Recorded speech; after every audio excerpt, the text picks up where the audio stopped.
Welcome to the channel English Epics. It took all my self-control not to yell at her. I had hoped it wouldn't come to this, but she just wouldn't let it go. It had been 3 months since she first brought it up. I shut her down then and during the next 9 attempts she made. My wife Emma had been trying to convince me to sleep with her sister Arnett. Arnett's husband had died 5 years ago and she had been living with us ever since. She was a few years younger than Emma and looked pretty good, but she wasn't my wife. Maybe I'm a bit old-fashioned, but I foolishly believed in the sanctity of marriage. When Emma first mentioned it, I was adamant in my refusal, but it didn't seem to faze her. About once a week, Emma would bring up the topic again, and I would always say no. Wasn't trying to hurt Arnett's feelings by refusing. I just didn't think it was right. I was also a bit uncomfortable because she could easily find a man outside the house. She was attractive, smart, and had a great body.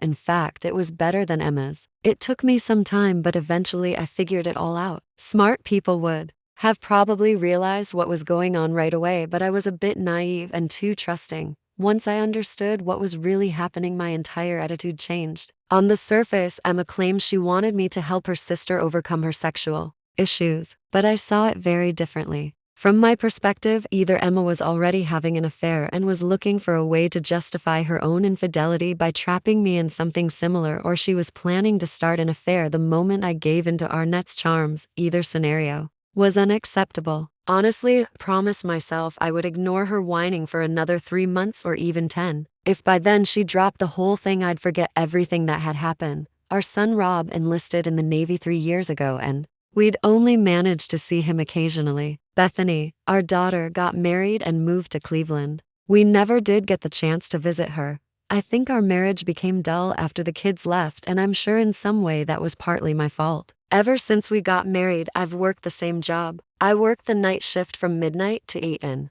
the morning at the Asme Market warehouse on the outskirts of town. Over the years, I was promoted to supervisor. Not many employees wanted to work that shift, but I liked it. When I came home, I usually slept until late in the evening. That left Emma with the entire day to do whatever she wanted. I never checked up on her because I never thought it was necessary. If Emma was having an affair, there was no way I could prove it. I'm sure other men would have come up with all sorts of clever ways to expose her infidelity, but every time I tried to think of something, I came up empty. Even if Emma hadn't actually done anything yet, I no longer felt I could trust her. Her persistent insistence that I sleep with Arnett was all the proof I needed. I started thinking about possible alternatives. If I were to leave, and I was seriously considering it, where would I go? What would I do? How would I support myself? How long would my money last? How much could I save before walking out? Would I leave anything behind for Emma? Should I divorce her or just disappear? Would I be legally responsible for supporting her?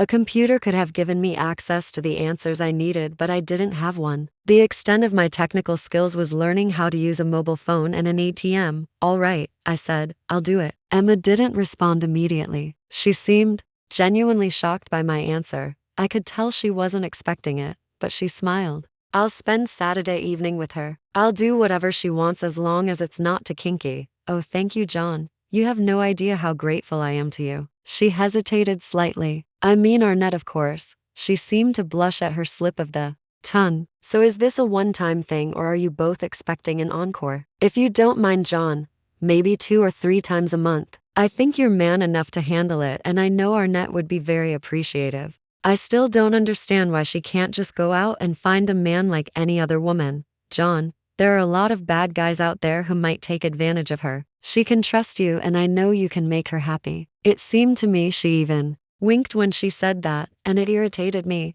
All right, I'll leave it to your discretion. You tell her and make the arrangements. I don't want to do this in our bedroom. Other than that, I don't care. Do you want me to use protection? No, I don't think that will be necessary. So Saturday evening came, and I have to say Arnett was much better in bed than Emma. Although I wasn't proud of what I was doing, I definitely enjoyed it, and I know Arnett did too. Emma was absolutely thrilled. She seemed even more pleased with the whole situation than Arnett and I were. That only further convinced me that I was right about her having an affair, or at least planning one. On Monday morning, I woke up feeling refreshed. Emma gave me a strange look as I was leaving the house. That was unusual considering the shift I worked. Of course, all of this was about to come to an end. On the way to work, my radio was tuned to a country and western station. normally. I kept the volume low if I turned it on at all. Miranda Lambert started singing a song called Kerosene. I couldn't catch all the words, but I got the gist of it and it gave me an idea. Light them up and watch them burn. Teach them what they need to learn. Before I started work, I found myself humming that damn song under my breath, and I kept humming it all day long. When I walked into the warehouse office, I actually started to feel good. I had made a decision and I intended to stick with it. I gave notice at work but decided not to act on anything just yet. There was no longer any mystery about what needed to be done, and since I had already played it all out in my head, I figured things would move pretty quickly. I was ready to set things in motion. I didn't plan on leaving Emma anything. That was her reward for the infidelity I still couldn't prove but was now sure enough about to act on. That evening at dinner, Emma told me that we'd be going dancing at the community center next Saturday. She promised to prepare my sport coat for the occasion. She seemed a little too enthusiastic about the whole thing. That night, I went to work for the last time. I said goodbye to all my friends and cleaned out my desk and locker. They had prepared a severance package and checks for my unused vacation time. I planned to keep pretending until the end of the week. By Friday evening, everything was ready. During the week, Arnett had thrown me a few flirtatious looks, but I didn't give in to their persuasion. Neither of them noticed that I had packed about half of my clothes into the trunk of my car. I had sold all my tools and lawn equipment. On Monday morning, the first thing I did was go to a job interview at Monarch Foods in Pensacola. I had no idea what to expect at the dance on Saturday night, but I was almost certain that's when I'd finally understand what was really going on. As soon as we arrived at the community center, I wanted to leave. My wife was already preparing to cheat on me and I wasn't happy about it. There wasn't much I could do to undo what she had probably already done, but I couldn't let the world think I was okay with it. First, I had to find out who the guy was. Naturally, the three of us reserved a table for 4. I danced with Emma and then with Arnett. While I was dancing with my sister-in-law, I noticed that Tom Kendricks had asked Emma to dance. Tom was our local HVAC guy. He ran his own business and serviced most of the homes in our area. His wife had passed away about 2 years ago. When we got back to the table, Tom and Emma were already there. John, you know Tom. I invited him to join us since he's here all alone tonight. That's okay, isn't it? It took everything I had not to punch him right in the face, but I didn't. I forced a smile and gave a slight nod. For the next hour or so, the 4 of us spent time chatting pleasantly at the table and dancing. It didn't take much to figure out where all this was headed, and I didn't like it one bit. On my way to the men's room, I took a slight detour and stepped outside through a side fire exit. It was a good time for a smoke break. Smoking used to be common in public places and buildings, but that's no longer the case. Just outside the door, there were a few other guys using tobacco. We exchanged a few pleasantries and I made my way to the side parking lot. I needed a moment alone to think and figure out what I was going to do. I expected that within the hour, Emma would announce that she and Tom were leaving together, and since I had already committed the first sin by sleeping with Arnett, I couldn't exactly object if she walked out with him. I was trapped unless I resorted to direct confrontation, which I really didn't want to do. As I was crossing the parking lot, I noticed that the hood of my car was open. That was strange. My first thought was that someone had stolen the battery. Instead of rushing over, I watched from the shadows and slowly moved closer. Whoever it was tried to close the hood quietly. In the stillness of the night, that wasn't easy. I watched as he walked to the corner of the lot and got into Kendrick's car. What the hell? I stood frozen until the cigarette I was holding burned down and scorched my fingers. He didn't appear to have taken anything. So what had he done? I opened the glove compartment, pulled out my mini flashlight and lifted the hood. Had never seen anything like it before. There were 2 sticks, or what I assumed were sticks of dynamite, and something else, wrapped tightly in layers of duct tape. It was sitting right on top of the engine with 2 wires coming out of it. One wire was clipped to the ignition coil using an alligator clip and the other was grounded to the engine block. Brutally simple. Nothing could go wrong. I disconnected the alligator clips and reattached the ignition wire. Then, taking a screwdriver from the glove compartment, I started looking for the red Lincoln that Tom Kendricks drove around like he owned the world. Opening a car hood with a screwdriver is fairly easy if you know where the latch is. At first I didn't, so it took me a little while, but eventually I figured it out. A minute later, Tom Kendricks was the proud owner of the same gift I had received. I slammed the hood shut, not caring if anyone heard me. And no one did. In a few hours, I was supposed to leave the dance, but by my calculations, I was meant to leave with Arnett, while Tom and Emma would leave together. That meant Arnett had been chosen to die alongside me. Arnett was Emma's sister. Did that mean Emma didn't understand what was going on? Or did it mean she knew and simply didn't care? I smoked another cigarette before going back inside and chatted for a while with a few other guys who also couldn't shake the habit. Just to be safe, I switched from alcohol to Coca-Cola for the rest of the evening. I wanted to keep a clear head. I felt sorry for Arnett. She was being used, and she didn't deserve it. It didn't look like I was going to get a chance to talk to Emma, so I invited Arnett for a spin on the dance floor. Arnett, am I being set up here? Should I be upset about what's going on? I don't know how to answer that, John. Is Emma coming home with us tonight, or is she planning to leave with Kendricks? I'm not supposed to say anything.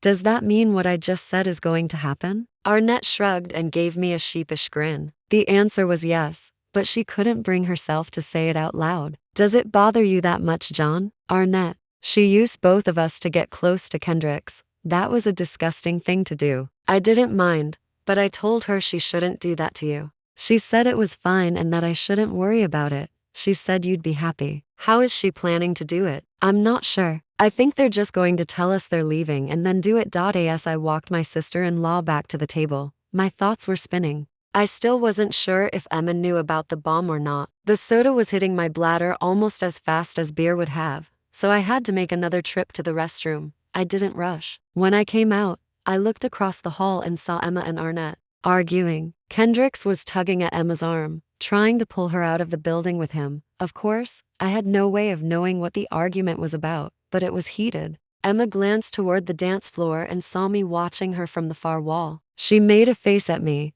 then threw a few final words at her sister before storming out. Arnett was crying as Emma and Kendricks walked out of the community center. I'm not exactly made of stone. I didn't know exactly what had happened, but I felt sorry for Arnett. She melted into my arms when I reached out to comfort her. Arnett tried to say something, but she was sobbing so hard I couldn't make out a single word. Eventually, I sat her down and gave her a sip of Coca-Cola. Now take your time and tell me why you're so upset. John, when you got up to go to the restroom, Emma and Kendricks started to leave. They were giggling like a couple of kids. I grabbed Emma's arm and told her not to go. I told her you were worried she might do something like this and that it would really hurt you. She laughed in my face and said it was already too late. The more I argued with her, the angrier she got. Finally, she said I was just as stupid as you were, and that we deserved each other. Then she saw you across the room. As they walked out, they were both laughing. Arnett broke into tears again, and I pulled her head gently to my shoulder just as the explosion rocked the building.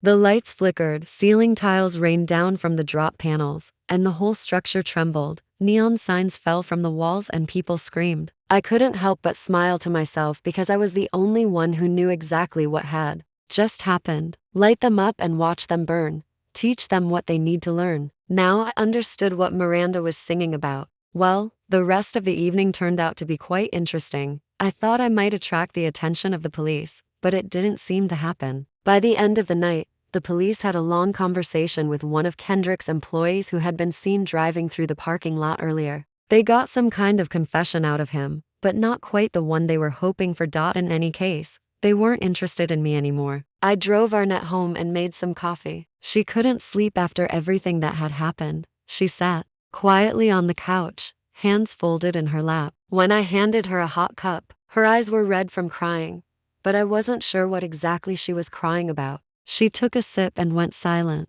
The coffee was too hot. John, thank you for taking care of me tonight. I really appreciate what you did. I feel sorry for Emma. I truly do. What she did was wrong, but she didn't deserve to die. The poor woman had no idea how close she'd come to being a victim of all this. She'd been deceived, just like I had. How could two sisters be so completely different? I had my own plans, but now what was I supposed to do? I hadn't expected this at all. I handed her a tissue to wipe her eyes. Arnett, have you ever been to Pensacola? Thank you for being with us. And if you're one of those who watches silently, just leave a like. It helps new stories come to light.